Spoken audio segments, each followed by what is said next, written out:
What holds you back after 70 may not be what you expect. It's often about letting go. Over time, we collect things that no longer serve us, objects, habits, beliefs, and carry them long past their usefulness. By the time we reach our 70s, some of those things aren't just unnecessary, they're heavy. They weigh on our mood, our health, our relationships, and even our ability to enjoy life in the moment. This video isn't about cleaning out your garage or organizing your closet, although we'll touch on that too. It's about something deeper. These are 7 things that many people carry into their later years without realizing how much they're costing them. Once you let them go, what's left behind isn't loss, it's freedom. These aren't just theoretical suggestions. Each of these 7 items is based on real patterns seen in older adults who either thrive or struggle in their later decades. As simple as they may seem, the impact of releasing just one can be life-changing. So, if you're over 70, or getting close, and you feel stuck, tired, or just not as light in spirit as you once were, this may be exactly what you need. Let's explore the 7 things to throw away after 70, and why doing so might just be the best gift you ever give yourself. Stay with me to the end, because the final item is something very few people talk about, but it's the one that brings the most peace when you finally let it go. Number 1. The guilt of saying no. There comes a time in life when your time, your energy, and your peace become your most valuable resources. By the time you reach 70, protecting them should no longer be something you apologize for. Yet, so many older adults still carry a quiet burden with them every time they turn down a request, cancel a plan, or simply choose rest over obligation. That burden is guilt, and if you want to experience more freedom in your later years, it's time to throw that guilt away. This doesn't mean becoming selfish. It means becoming selective. It means finally giving yourself permission to prioritize what matters most to you without constantly explaining yourself. For decades, many people, especially those who raised families, built careers, or cared for others, have been conditioned to say yes out of duty, politeness, or fear of disappointing someone. But at this stage in your life, you've earned the right to honor your own boundaries. Think about someone like Carol, 74. After her husband passed, she found herself being pulled into every church event, family gathering, and neighborhood committee. Not because she wanted to, but because she didn't want to seem ungrateful. She said yes to everything, even when it left her exhausted. It wasn't until she quietly declined a weekend trip and spent that time painting alone in her kitchen, something she hadn't done in years, that she realized how little space she'd left for her own joy. Saying no is not a rejection of others. It's a recognition of yourself. In truth, most people understand far more than we assume. When you say no with kindness and clarity, you're not pushing people away. You're setting the terms for a more honest connection. You're showing them what you truly need to stay healthy, peaceful, and present. This kind of boundary also models something important for the next generation. When your children or grandchildren see you taking care of your time and energy, they learn that it's okay to do the same. They learn that life after 70 doesn't have to be about constant obligation. It can be about intentional living. Of course, there will still be moments when you want to say yes, and when you do, you'll know it's coming from a genuine place, not a sense of guilt or pressure. That's the beauty of learning to say no without shame. It makes your yeses mean more. So, if you've been carrying the guilt of saying no, it's time to put it down. Let it go. You've spent enough years meeting everyone else's needs. This chapter is about meeting your own and trusting that the people who care about you will understand. Number 2. Outdated medical supplies and prescriptions. It's easy to overlook them. They sit quietly in bathroom drawers, kitchen cabinets, or hallway closets. Old pill bottles, expired ointments, leftover antibiotics, half-used prescriptions from years ago. But as harmless as they may seem, keeping outdated medical supplies around after 70 can actually pose real risks. Clearing them out isn't just about tidying up. It's about protecting your health and giving yourself peace of mind. When medications expire, they don't always lose potency in predictable ways. Some become less effective. Others can actually degrade and become harmful. Even if they're safe, taking the wrong dose or confusing one medication for another can cause serious side effects. especially if you're managing multiple conditions at this stage in life. Even a small mix-up can lead to big consequences. Let's take Bill, 81, who had a history of heart issues. One afternoon, he reached for what he thought was his blood pressure medication, but accidentally took an old prescription for pain management that had been left in the same container. It wasn't intentional. It was just a matter of packaging, labeling, and mental fatigue. He spent the next day in the emergency room, something that could have been avoided if the expired meds had been tossed years earlier. And it's not just prescriptions. Think about old thermometers that don't work properly, bandages that have lost their adhesive, creams that have long passed their shelf life, even supplements that you no longer take but still store out of habit. These items clutter your space and complicate your decisions. In a moment when you're not feeling well, you need clarity, not confusion. The fix is simple but powerful. Go through your cabinets, look at expiration dates. If it's expired, throw it away safely, ideally at a pharmacy that accepts old medications. If it's unlabeled or unclear, don't take the risk. If it's something you haven't used in over a year and don't plan to use again, it's likely time to let it go. Keep only what's current, clearly labeled, and truly relevant to your ongoing care. You'll be amazed at the sense of calm this brings, because when your body needs attention, the last thing you want is a shelf full of chaos. You want a clean, organized space where your medications and supplies reflect exactly where you are today, not where you were years ago. Doing this also gives your loved ones peace of mind.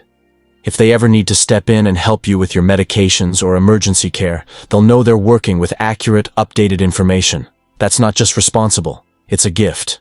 If you're still watching this video and finding these insights valuable, please comment number 2 below to let me know you're here.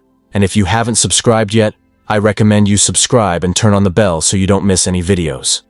Your support helps us continue creating good content to inform and inspire you. Now, let's move forward. Number 3, negative self-talk. You wouldn't let a stranger stand in your living room and insult you day after day. Yet, for many people after 70, a quiet, persistent voice inside does just that. And it's been doing it for years. It says things like, "You're too old to try that. You've made too many mistakes. No one really needs you now." This voice is not wise, it's not helpful, it's not your conscience. It's negative self-talk. And if you want to feel lighter, freer, and more alive in this chapter of your life, it's time to throw it away. This voice often takes root over time. Sometimes it begins in childhood, shaped by harsh words or impossible expectations. Sometimes it comes from past failures or regrets that we never fully released. Often, it's reinforced by a culture that whispers, "You're past your prime once you hit a certain age." But here's the truth. Just because a thought shows up doesn't mean it's true. And just because you've thought it 100 times doesn't mean you need to keep thinking it now. You have lived long enough to know that growth doesn't end at 30, 50, or even 80. Every year brings its own form of becoming. Yet, negative self-talk keeps you from seeing that. It robs you of motivation. It steals your joy. It isolates you by convincing you that your struggles are proof of failure rather than part of the human condition. Think of someone like Edna, age 78. She always wanted to learn piano, but every time she looked at a keyboard, that voice said, "You'll never be good at this. It's too late to start." For years, she believed it, until her granddaughter, age 10, asked her to learn a song with her. They started with one note at a time, and now they play together every Sunday. Not because Edna silenced the voice once and for all, but because she stopped letting it drive her decisions. The first step to discarding negative self-talk is noticing it. When you catch yourself thinking something critical, ask, "Would I say this to someone I love? Would I say it to my best friend? If not, why am I saying it to myself?" Challenge the narrative. Replace it with truth like, "I've made it through hard things before. I bring value, even if I move slower now. I still have things to give, learn, and enjoy." And if you're surrounded by people who reinforce those negative beliefs, gently consider whether those voices need to stay in your life. Protecting your mind is just as important as protecting your body. That might mean limiting time with those who drain your confidence, or investing more in those who see your strengths and speak to your potential. You've spent years becoming who you are, and every wrinkle, every scar, every story along the way has value. Your inner dialogue should reflect that. It should honor the strength, wisdom, and resilience that come from living a real life, not a perfect one. So, the next time you hear that voice telling you you're too old, too slow, too late, talk back. Remind it that you're still here, still growing, still becoming, and that the best version of you isn't behind you, it's still unfolding, one choice at a time. Number 4. Clutter that ties you to the past. There's nothing wrong with holding on to a few precious things. Your spouse's favorite book, a sweater that still carries a familiar scent, a photograph that says more than words ever could. These objects aren't clutter, they're memory keepers. But over time, it's easy to cross a line without realizing it. Closets fill with clothes that haven't been worn in 20 years. Cabinets overflow with holiday dishes never used. The basement becomes a museum of old electronics, furniture, or hobbies you gave up decades ago. Suddenly, you're not preserving your past. You're trapped in it. At first, you might not even notice the weight. It's just stuff. It's tucked away. But it takes up space, not just in your home, but in your mind. It makes it harder to move freely, think clearly, and breathe easily. Every drawer you open, every shelf you dust, becomes a reminder. Not just of what once was, but of all the decisions you postpone. Should I keep this? What if I need it? What if someone else wants it someday? These questions become emotional quicksand, pulling you back again and again. Think of Leonard, age 80, who kept every tool he ever owned in a shed behind the house. Some were rusted, others hadn't been touched since the 1990s. They reminded him of his working days, the garage he built with his brother, the pride of fixing things himself. Letting go felt like letting go of his identity, until one day, his grandson asked to help clean out the shed. They went through every drawer together. Leonard told stories, passed down a few favorite tools, and let the rest go. What remained wasn't just a cleaner space, but a sense of peace and a new kind of connection. Letting go of physical clutter doesn't mean erasing your history. It means curating it, choosing what truly reflects who you are and want to be, rather than holding on out of habit, fear, or obligation. When you clear that space, something else shows up. Energy, focus, even joy. Because you're no longer fighting through the noise of the past to find your way forward. Start small. Ask yourself, do I use this? Do I love this? Does this help me today? If the answer is no, then you're not throwing it away. You're releasing it. You're making space for the life you have now, not just the one you used to live. Don't be afraid to ask for help. Often, going through old belongings with a friend or loved one turns into something more meaningful than you expected. It becomes a moment of sharing, remembering, and honoring without the burden of carrying it all alone. Let your space reflect your present, not just your past, because every day you wake up is a chance to live more freely, more intentionally, and more lightly. It starts with what you choose to keep, and what you finally choose to let go. If you're still watching this video and finding these insights valuable, please comment number 4 below to let me know you're here. And if you haven't subscribed yet, I recommend you subscribe and turn on the bell so you don't miss any videos. Your support helps us continue creating good content to inform and inspire you. Now, let's move forward. Number 5. The belief that new friendships aren't possible. Somewhere along the way, many people start to believe that friendship is something that only blossoms in youth. That after a certain age, it's just too hard to make new connections. The people you once knew have moved away, passed on, or drifted out of reach. Your routines have changed, your circles have shrunk, and before long, the voice in your head begins to say, "It's too late now."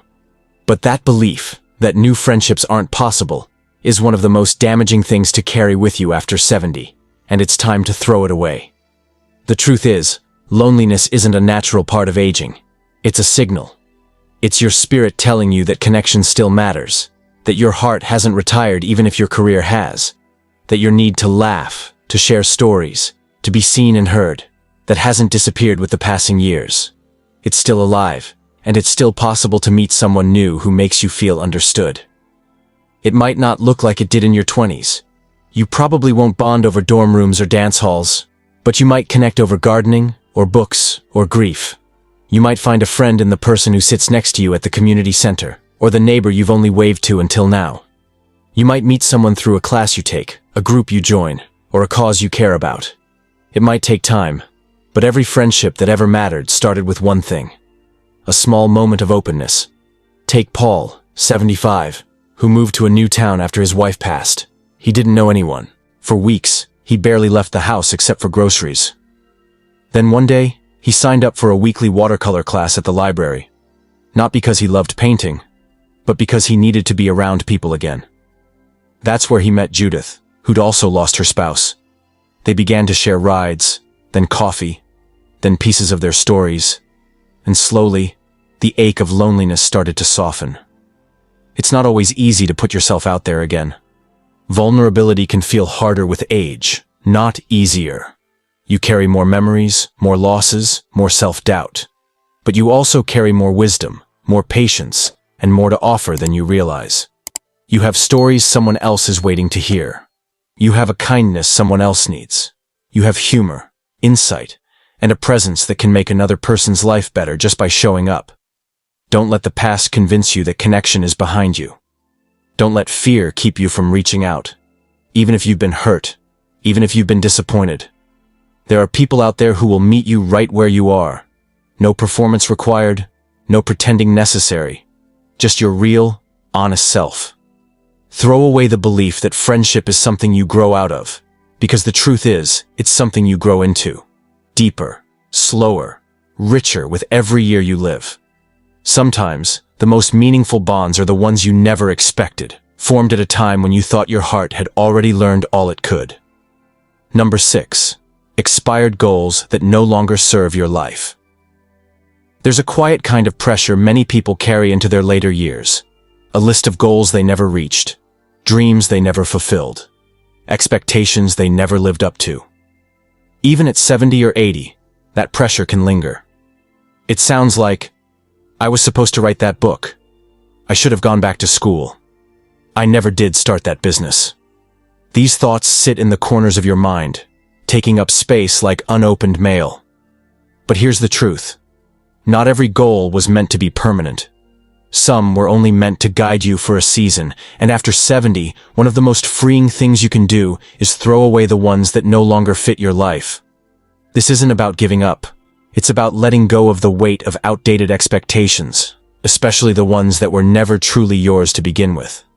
Some goals were handed to you by others. Some were shaped by your circumstances at the time. Some were rooted in who you used to be, not who you've become. Holding on to them too tightly can make you feel like you're falling short, even when you're exactly where you need to be. Think of Ruth, 79, who spent decades believing she needed to travel the world to feel accomplished. It was something she'd always said she would do when she retired. But life had other plans. Her health changed, her finances changed, and for years, she felt like a failure for not booking that ticket. Until one day, sitting with a cup of tea and a friend on her front porch, she realized what she really wanted wasn't stamps and a passport. It was stories, beauty, connection. And she already had that right where she was. Letting go of expired goals isn't about settling. It's about realigning.